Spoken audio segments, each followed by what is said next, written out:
Evangelho de Marcos, capítulo 14, do verso 1 ao verso 11. Eu leio assim a palavra de Deus. Dali a 2 dias seria a Páscoa e a festa dos pães sem fermento.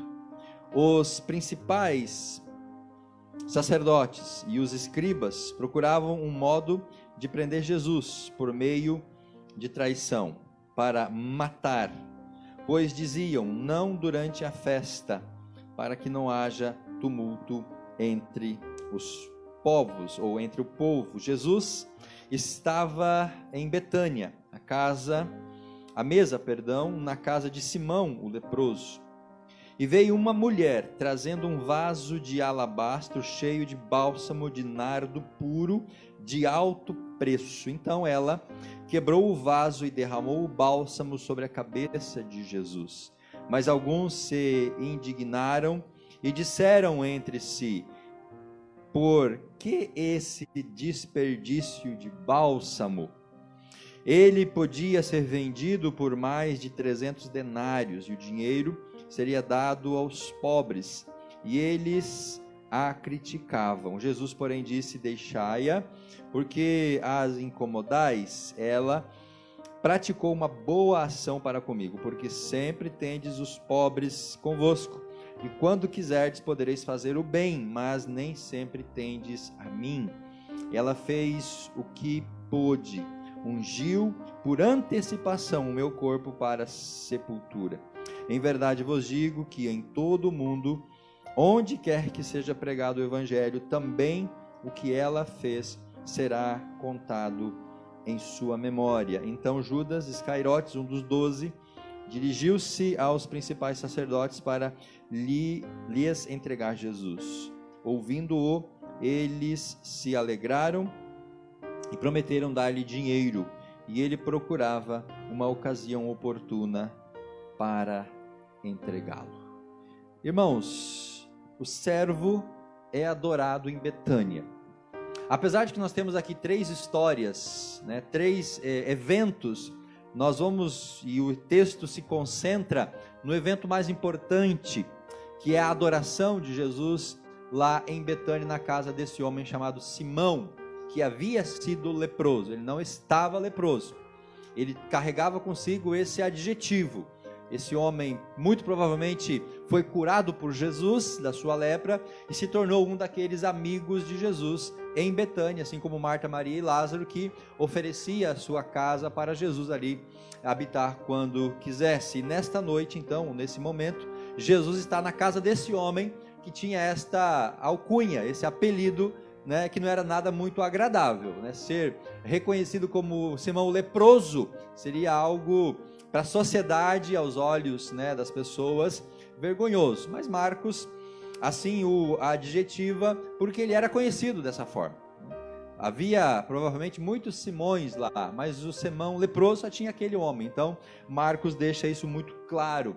E é na casa do Simão leproso que esta mulher vai ungir Jesus, que ela vai adorar Jesus, e ela vai apresentar e dedicar a Jesus o melhor que ela tinha. Irmãos, nós estamos seguindo o texto do Evangelho de Marcos, e nós chegamos aqui no penúltimo ato da vida de Jesus. E esse penúltimo ato, ele vai até o capítulo 15, verso 20. Então hoje nós vamos nos concentrar na adoração em Betânia. Depois nós vamos avançar. Jesus, ele é traído no cenáculo. O texto que nós lemos sobre a ceia do Senhor. Na sequência nós vamos ver que ele é abandonado no jardim, quando todo mundo foge, os discípulos o abandonam, e Jesus então é preso. Na sequência, capítulo 14, 53, ele é rejeitado pelos religiosos. Jesus é preso, vai à casa do sumo sacerdote, e lá eles fazem aquele julgamento, e rejeitam Jesus como Salvador. E o último ato é a condenação pelas autoridades civis. E dessa forma então a gente vai avançar nas próximas mensagens até o capítulo 15, verso 20, para chegarmos no último ato de Jesus, que é então a morte, a ressurreição e a sua ascensão. Nós temos dado, meus irmãos, o nosso melhor para Jesus? Você tem dado o seu melhor para Jesus? O que é o seu melhor que você deve, se ainda não consagrou ao Senhor? E a pergunta sequente é: se esse melhor lhe custar muito, mesmo assim você vai oferecer ao Senhor Jesus? Na quarta-feira nós fizemos o culto no lar e dedicamos, o bebê, da Tamara. E eu disse a ela e ao esposo, falei, vocês estão cientes de que ao entregar o seu filho a Deus, consagrar a Deus, ele deixa de ser de vocês e ele passa a ser de Deus? E com essa percepção, vocês ainda querem avançar na consagração, porque vocês estão dando a Deus seu bem valioso. Muitas pessoas, irmãos, quando se colocam nesta condição e entendem que aquilo que deve consagrar a Deus é muito valioso para si, muitas vezes a pessoa recua nessa consagração e não avança, irmão Olavo. A pessoa desiste de dar o seu melhor para Deus porque vai lhe custar muito. Vai custar muitas vezes abrir mão de coisas que é importante para nós. E por isso muitos não dedicam o melhor para Jesus. O texto nos apresenta, queridos, reações ante a pessoa de Jesus. E isso nos leva a uma percepção: que posição, que atitude eu devo tomar diante do Senhor Jesus? E aqui nós temos duas posições.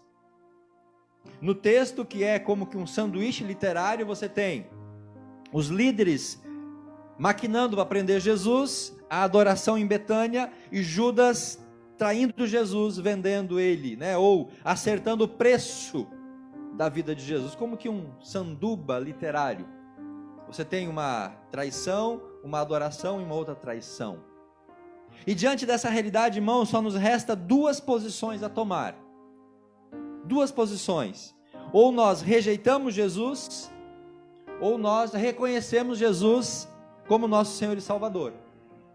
Ou nós nos identificamos com os líderes e com Judas, que traíram, negaram, venderam Jesus, ou nós nos identificamos com a mulher, que adorou ao Senhor Jesus. Que posição eu vou tomar diante do meu Jesus? Que posição, meus irmãos, nós temos tomado diante de Jesus? Nós estamos sacrificando Jesus para levar lucro, para ter lucro, como Judas?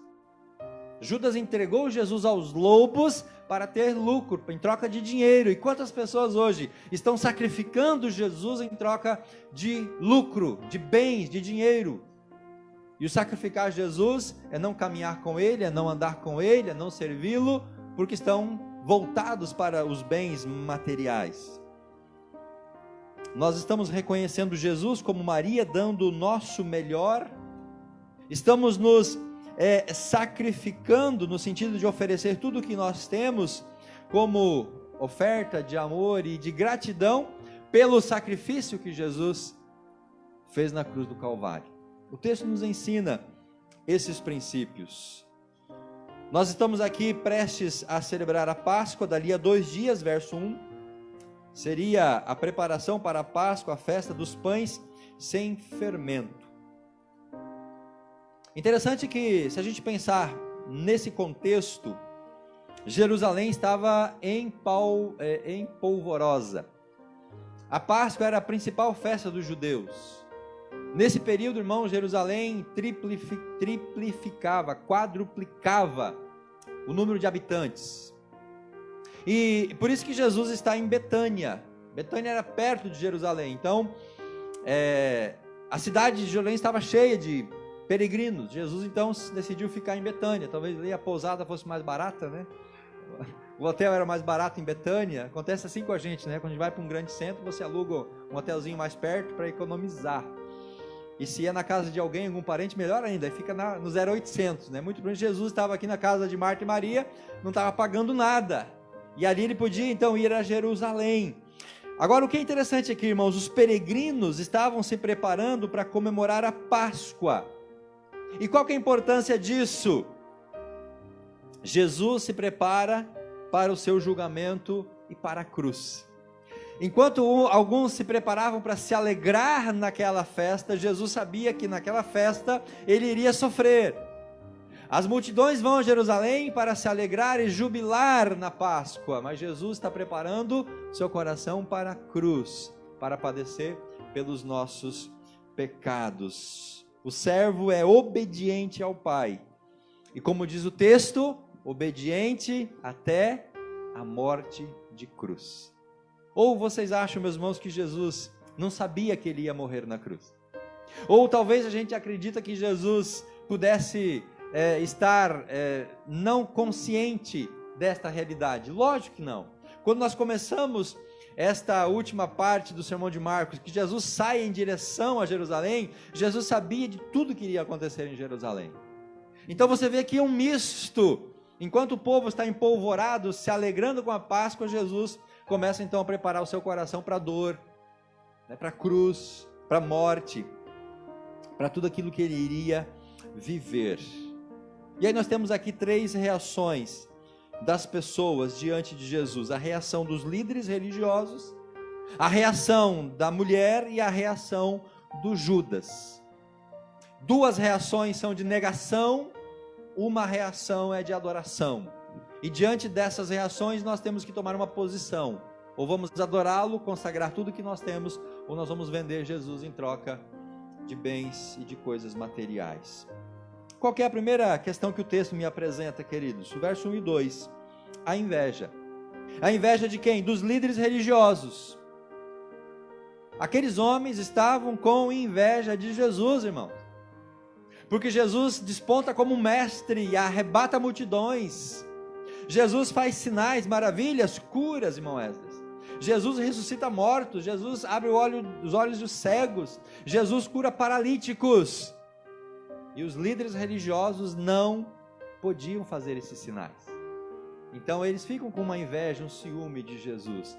E os irmãos lembram que desde o começo do Evangelho de Marcos, esses homens querem matar Jesus. Desde o início do ministério de Jesus, eles querem encontrar uma forma de parar Jesus. E eles só vão conseguir porque eles têm a ajuda de um dos discípulos de Jesus. O fato é que esses homens estavam com inveja do mestre. Isso se deu há 6 dias antes da Páscoa, provavelmente na sexta-feira antes da entrada de Jesus em Jerusalém, porque a festa aqui dos pães sem fermento era uma semana antes da Páscoa. Então a cronologia aqui não está em ordem cronológica. Esse relato do verso 1 e do verso 2 muito provavelmente aconteceu anteriormente, mas Marcos coloca aqui justamente para esse efeito literário. A traição, o interesse dos líderes de prender Jesus, a adoração da mulher e depois a traição de Jesus. Então Marcos coloca aqui esse evento nesta questão didática e literária. Os principais sacerdotes, os escribas, procuravam um modo de prender Jesus por meio de traição para o matar. Então eles queriam eliminar Jesus. Pois diziam, não durante a festa da Páscoa, para que não haja tumulto entre o povo.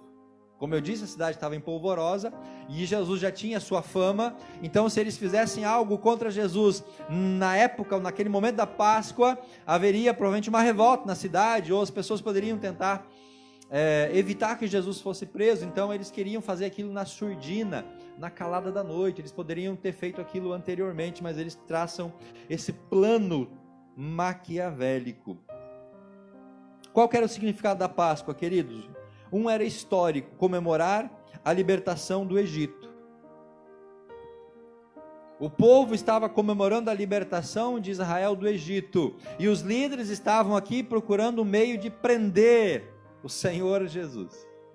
Então eles estão comemorando a Páscoa reversa. Páscoa era a libertação do povo, e eles querem prender o Messias que veio libertar o povo. Há um significado também agrícola, era a coleta da colheita da cevada, dos grãos.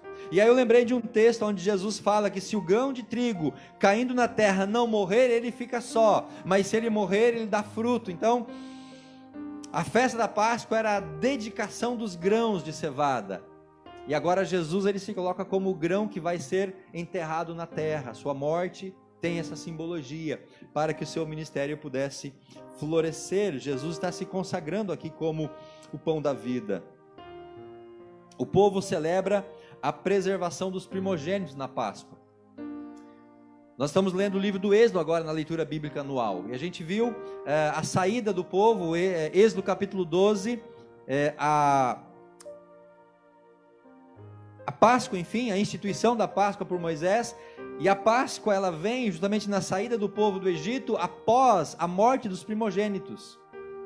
Então, Páscoa para os judeus, irmãos, era também essa celebração da preservação dos primogênitos, que é o primeiro filho dos hebreus, porque os hebreus não tiveram morte nas suas casas, porque lá na Páscoa eles sacrificaram o cordeiro, colocaram o sangue nos umbrais das portas, e o anjo da morte pulou sobre a casa dos hebreus, e na casa dos hebreus não houve morte, somente nos egípcios. Então, a Páscoa, além da libertação, é também a comemoração ou a gratidão, a celebração pelos primogênitos que foram poupados.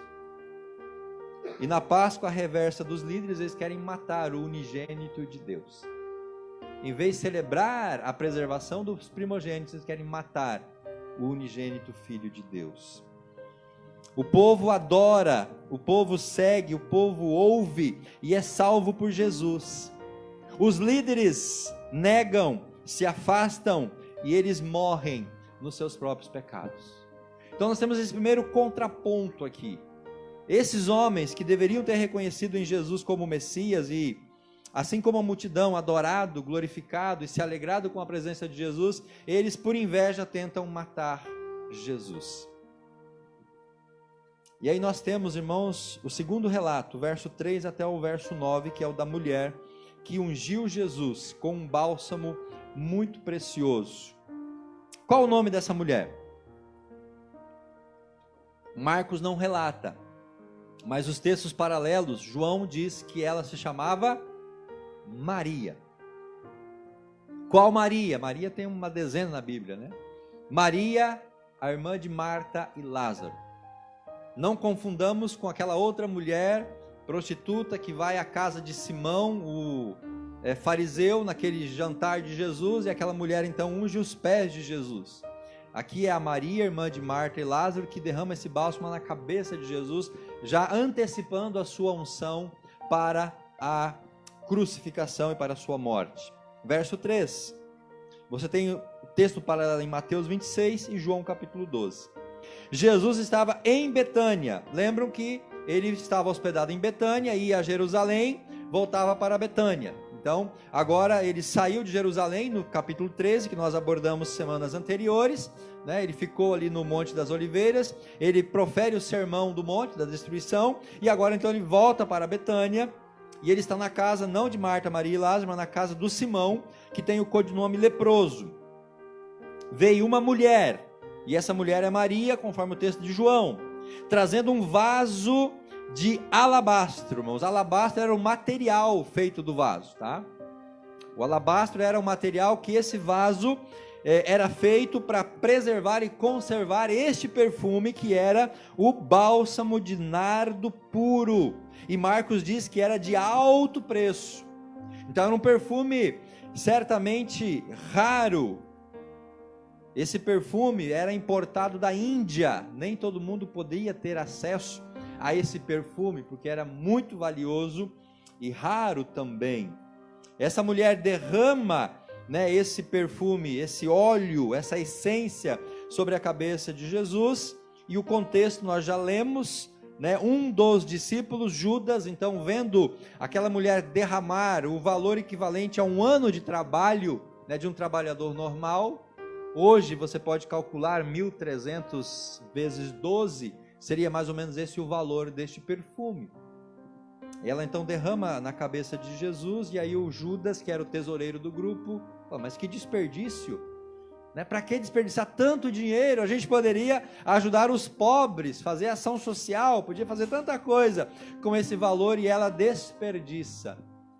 Na cabeça de Judas era desperdício, mas no coração de Maria era adoração a Jesus. E Jesus então elogia aquela mulher pela sua atitude. João revela o nome da mulher, capítulo 12, verso 1 e 2, 11, 1 e 2. Maria aparece 3 vezes, irmãos, nos evangelhos. Interessante, todas as vezes que ela aparece nos evangelhos, aonde que ela está? Aonde que Maria está? Aos pés de Jesus. 3 vezes que essa mulher aparece no relato dos evangelhos, as 3 vezes ela está aos pés de Jesus. Isso é significativo para nós, essa atitude de Maria. Ela tinha comunhão íntima com o Senhor. Ela amava ao Senhor, ela adorava ao Senhor. Lembra que quando Jesus vai jantar na casa de Lázaro, Marta e da Maria, né? A Marta estava lá preparando o jantar e a Maria estava onde? Aos pés de Jesus, aprendendo, bebendo da palavra de Deus. E agora novamente ela se apresenta ante o Senhor Jesus para esse ato de adoração. Não confundir essa mulher com a Maria, a prostituta de Lucas 7. Lá o Simão era fariseu, aqui o Simão era o leproso. O óleo de nardo era importado da Índia, equivalia a 1 ano de trabalho. E aqui, irmãos, tem 3 lições para nós em relação a consequências da nossa adoração. Primeira lição: a casa ficou cheia de perfume. Você já deixou quebrar um vidro de perfume em casa? Já quebrou algum vidro de perfume? Sim ou não? O que acontece quando quebra um vidro de perfume? Se espalha, né? O perfume toma conta daquele ambiente. É isso que acontece aqui quando Maria derrama aquele bálsamo de nardo sobre a cabeça de Jesus. Irmãos, o ambiente é inundado por aquele perfume. Olha, não era perfume do outro lado da fronteira, era perfume chique. Era aquele perfume que uma gotinha, né? O perfume fica o dia inteiro. A casa foi tomada por aquele perfume. E isso nos leva a pensar numa fragrância espiritual no lar onde Jesus é adorado. A casa, o lar que adora Jesus, ali exala um perfume de adoração e de glorificação ao nosso Deus. Paulo em Coríntios diz que nós temos que ser o bom perfume de Cristo. Então nós temos também, irmãos, através da nossa adoração, exalar esse perfume e perfumar as pessoas que estão ao nosso redor. Que perfume exala nos nossos lares? Um perfume de adoração, de louvor a Deus, ou aquele perfume de discórdia, de intrigas e de contendas? Segunda questão sobre a adoração: ela foi criticada pelo desperdício.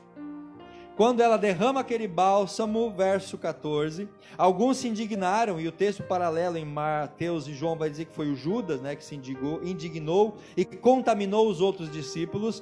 Por que esse desperdício de bálsamo? Aos olhos daqueles homens era desperdício. E aqui nós aprendemos que a falsa piedade de Judas, porque ele queria levar vantagem.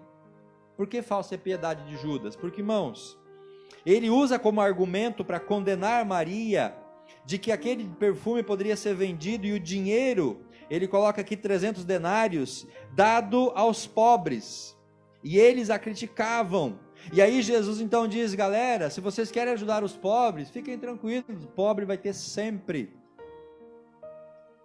Sempre que vocês quiserem ajudar os pobres, vocês vão poder fazer, mas eu não estarei sempre com vocês. Eu não estarei sempre com vocês, então deixa Maria fazer aquilo que ela fez, porque ela fez o que é correto. Então, irmãos, cuidado com esses discursos de que vamos acabar com a pobreza do mundo, vamos acabar com a fome do mundo. Ninguém vai acabar com a pobreza do mundo, ninguém vai acabar com a fome do mundo. Pode-se diminuir isso, pode-se dar mais condições de vida para as pessoas, pode melhorar a condição social, mas acabar com isso é impossível, porque Jesus disse que é impossível. Sempre nós vamos ter pessoas a quem nós podemos ajudar, abençoar, servir. E Jesus então disse: deixa Maria, porque ela fez o que é importante agora. A falsa piedade de Judas é porque ele queria levar vantagem, ele era o tesoureiro da galera. Lá em João capítulo 12, do verso 4 ao verso 6, o João, ele diz assim, 12, 4 a 6, mas Judas Iscariotes, um dos discípulos, o que havia de traí-lo, disse: por que este bálsamo foi vendido? Se ele fosse vendido por 300 denários, o dinheiro dado aos pobres? E disse isso, verso 6, porque se preocupasse com os pobres, não por isso, mas porque era o ladrão. Como responsável pela bolsa de dinheiro, retirava do que nela se colocava. Judas era o empreiteiro da época, né? 5% era dele. Como ele administrava as finanças, ele pegava as moedas. Judas tinha o coração ainda muito apegado aos bens materiais, irmãos. Então, não era a piedade de Judas, vamos ajudar os pobres, vamos socorrer os pobres. Podia vender esse dinheiro, porque se vendesse o dinheiro e colocasse na bolsa, Judas iria pegar, desviar parte daquele recurso. Isso chama-se falsa piedade. E tem muitos líderes que fazem exatamente isso. Se valem, né, do esforço, da pobreza das pessoas para tirar vantagens. Não que a igreja não deva abençoar o líder com, né, um sustento digno, mas a gente sabe, irmãos, tem muito picareta na praça. Isso chama-se falsa piedade. Criticou pelo desperdício de dinheiro, mas Judas é que desperdiçou a própria vida. Ele condena porque desperdiçaram dinheiro, mas ele estava desperdiçando a sua vida, porque ele teve a chance ali de caminhar com Jesus, ser um discípulo de Jesus, mas ele desperdiça aquela grande oportunidade. Meus irmãos, quantas pessoas estão desperdiçando as suas vidas, porque deixam de seguir a Jesus, deixam de andar com Jesus, deixam de aprender com Jesus. E a terceira lição sobre adoração é que Jesus elogiou e aceitou o ato de Maria. E esse elogio e essa aceitação tem uma lição para nós. Não importa o que os outros pensam dos nossos atos de adoração, o que importa é aquilo que o Senhor se agrada quando a gente faz a nossa adoração. Então não se importa se as pessoas vão criticar você, vão chamar você de fanático, se as pessoas vão criticar você, chamar você de crentinho, de Bíblia, não importa como as pessoas vão reagir ao seu ato de adoração. O que importa é que a sua adoração seja aceita e elogiada e agrade ao Senhor Jesus Cristo. Maria inicia uma onda de bênção para Jesus, para o seu lar, para a cidade de Betânia e para a igreja primitiva. Para Jesus, porque ela prepara o corpo de Jesus para a crucificação. Para o seu lar, porque ela perfuma aquele ambiente e ela torna o seu lar abençoado. Para a cidade de Betânia, porque Jesus diz que aonde pregasse o evangelho, essa história seria contada. Então Maria se torna, né, aquele cidadão honorário da cidade de Betânia, que através dela a cidade toda ficou famosa e conhecida. E para a igreja primitiva, porque aonde fosse pregado o evangelho, o testemunho de Maria seria contado a todas as gerações. Quando você adora ao Senhor, como Maria adorou, essa adoração, ela cria essa onda, esse movimento para a glória de Deus. E a última passagem aqui é o verso 10 e o verso 11. Então Judas Iscariotes, um dos 12, já que ele não conseguiu ganhar um dinheirinho com o bálsamo da Maria, o que ele faz? Ele, sabendo da intenção dos líderes de prender Jesus, ele vai e faz um acordo, dirige-se aos principais sacerdotes para lhes entregar Jesus. Vocês querem prender Jesus? Eu tenho uma estratégia. Vocês querem acabar com Jesus? Eu tenho, né, uma forma. Eu não sei, irmãos, se Judas tinha em mente a ideia, a consciência de que Jesus seria morto. Para mim, Jesus pensa assim: eles vão prender Jesus, eu vou ganhar meu dinheiro. Como Jesus fez tantos milagres, Jesus vai dar um jeito nessa galera aí. Jesus não vai se permitir, né, ficar preso.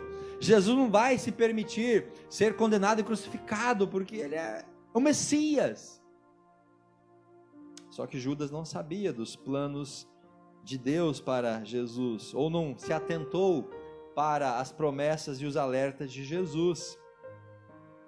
E aí os líderes no verso 11, irmãos, ouvindo ele, se alegraram e prometeram dar-lhe dinheiro, e ele procurava uma ocasião oportuna para entregá-lo. Os textos paralelos dizem que foram 30 peças de prata, 30 moedas. Isso, segundo alguns comentaristas, era um valor irrisório. Não era um valor muito alto não, meus irmãos. Não era algo assim tão grandioso para Judas se comprometer com aquela atitude. O fato é que nós temos aqui o terceiro elemento, que é a traição. Judas troca Jesus por dinheiro.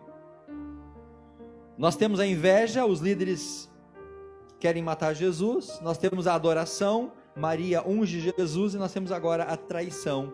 Jesus é trocado por dinheiro. Será que é só Judas que faz isso? Trocar Jesus por dinheiro? Quantas pessoas hoje, meus irmãos, estão fazendo exatamente isso, trocando Jesus por dinheiros?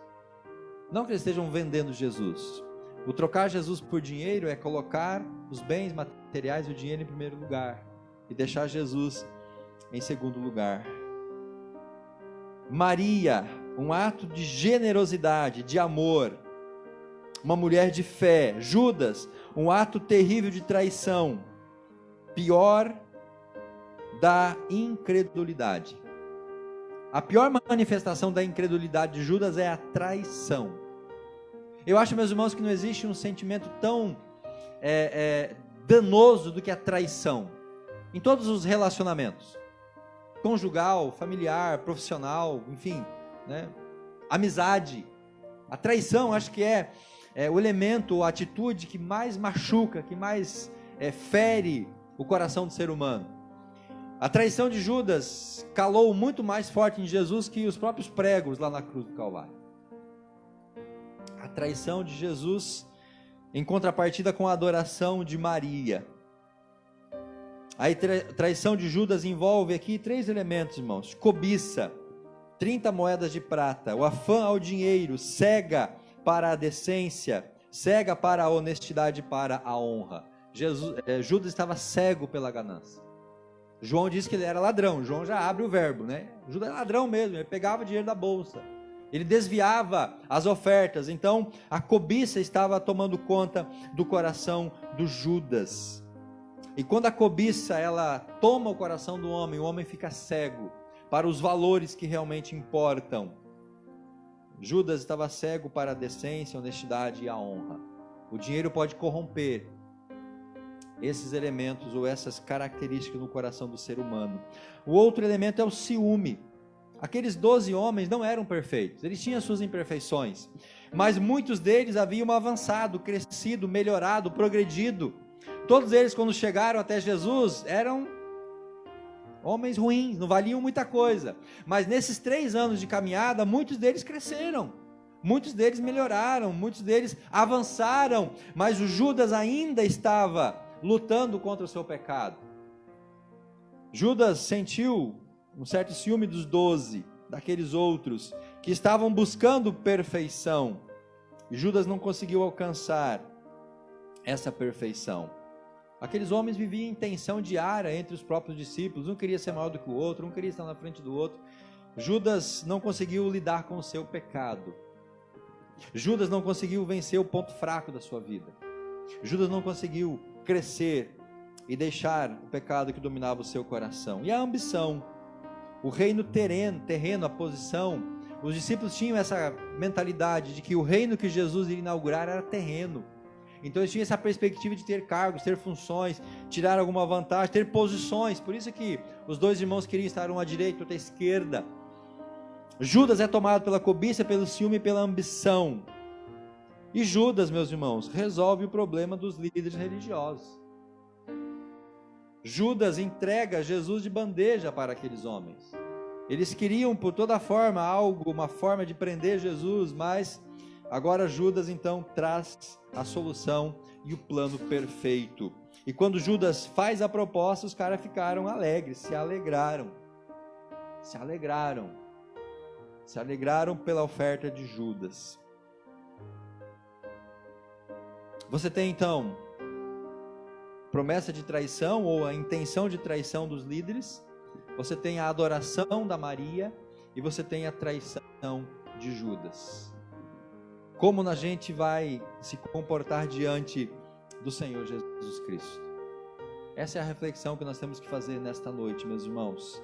Ou nós vamos adorá-lo de todo o nosso coração, consagrando e oferecendo o nosso melhor como Maria, ou a gente vai vender Jesus e trocar ele por bens materiais.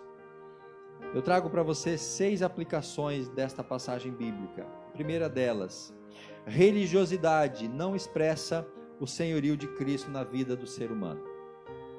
Esses homens eram religiosos, líderes religiosos, mas eles não eram seguidores de Jesus, não eram discípulos de Jesus. Jesus não era Senhor daqueles homens. Portanto, meus irmãos, a religiosidade não é um elemento para a gente determinar se a pessoa tem uma vida íntima com Jesus ou se ela não tem. Muitos religiosos estão longe de Jesus. Estar perto de Jesus e estar ao mesmo tempo longe de Jesus. Judas nos ensina esse dilema. 3 anos e meio andando com Jesus, comendo, dormindo, passeando, experimentando as bênçãos de Deus. Jesus estava perto, mas ao mesmo tempo o coração dele estava longe.